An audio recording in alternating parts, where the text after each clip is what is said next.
mas nós vamos derrubar muita gente com a verdade.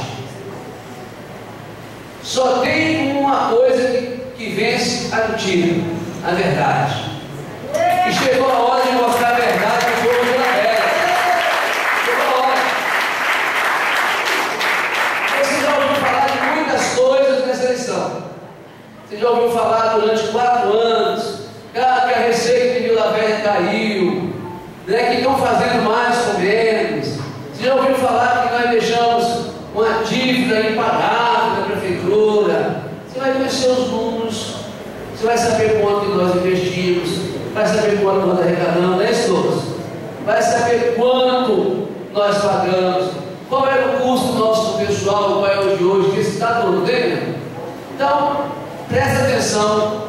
Durante a palestra, tem um pessoal lá atrás que fica saindo, voltando toda hora, conversando. Vamos prestar atenção. O exército, ele só ganha guerra quando ele está sintonizado, está na mesma harmonia.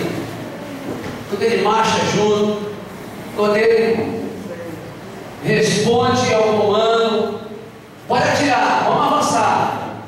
Se não tem comando, cada um dá um tiro para um lado, você cada um é o seu colega com bala perdida.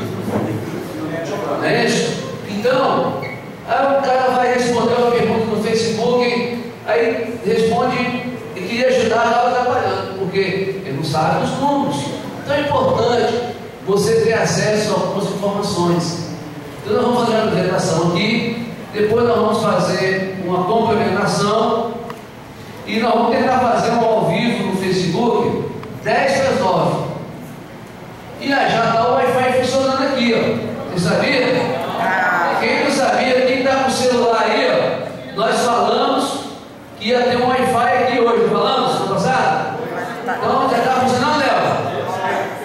Ó, a senha é qual, Léo? A senha é boa.